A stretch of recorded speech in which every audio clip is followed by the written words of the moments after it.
teman-teman, perkenalkan nama saya Astuti Sri Rahayu dengan NIM B119107, mahasiswa Fakultas Hukum Universitas Jambi. Di video ini, saya akan menjelaskan mengenai materi tentang pengertian hukum administrasi negara. Yang kedua yaitu sumber hukum administrasi negara, ruang lingkup hukum administrasi negara, dan pengertian hukum tertulis dan hukum tidak tertulis. Baiklah, kita kepada subbagian yang pertama, yaitu pengertian hukum administrasi negara.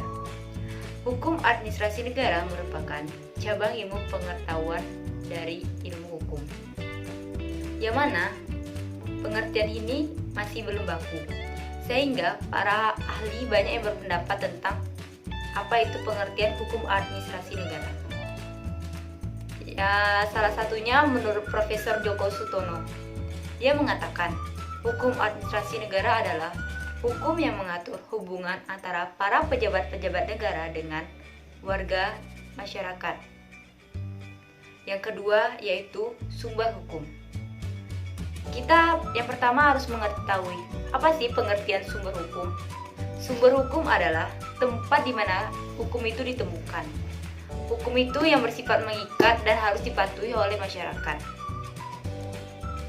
Yang selanjutnya, sumber hukum ini dibagi menjadi dua, yaitu sumber hukum material dan sumber hukum formil.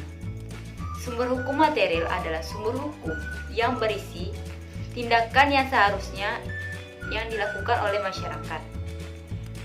Yang selanjutnya yaitu sumber hukum formil.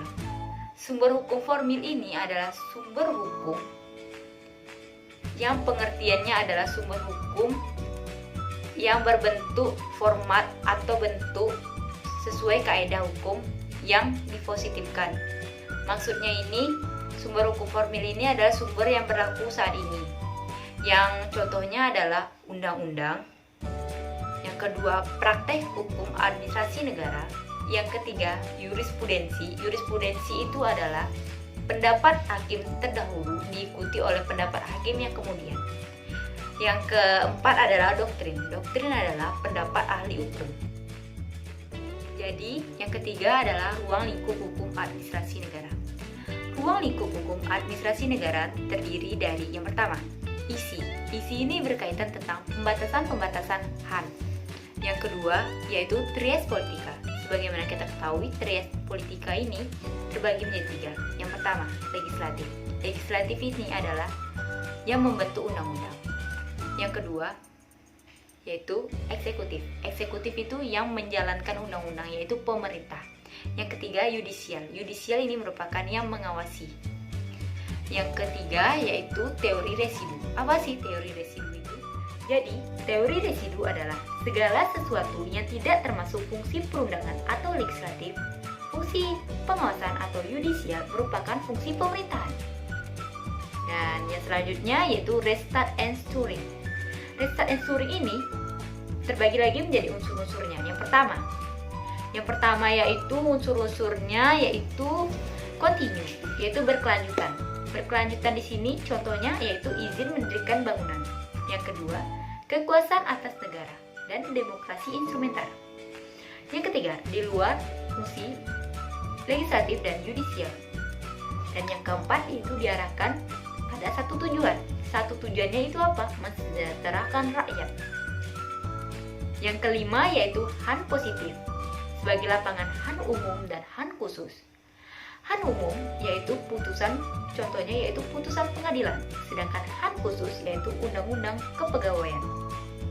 Baiklah, selanjutnya yaitu pengertian hukum tertulis dan hukum tidak tertulis.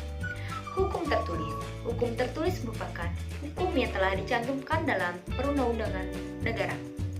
Contohnya, hukum tertulis adalah perundang-undangan atau hierarki perundang-undangan nomor 12 tahun 2011. Yang kedua yaitu peraturan kebijaksanaan. Yang ketiga yaitu rencana. Yang keempat yaitu hukum keperdataan. Dan yang kelima adalah perbuatan material. Yang selanjutnya yaitu mengenai hukum tidak tertulis. Apa sih pengertian hukum tidak tertulis? Hukum tidak tertulis adalah hukum yang tidak tercantum dalam lembaran negara. Hukum ini merupakan hukum yang berkembang dalam kehidupan masyarakat atau kebiasaan sehari-hari. Contoh hukum tidak tertulis adalah adat, hukum adat.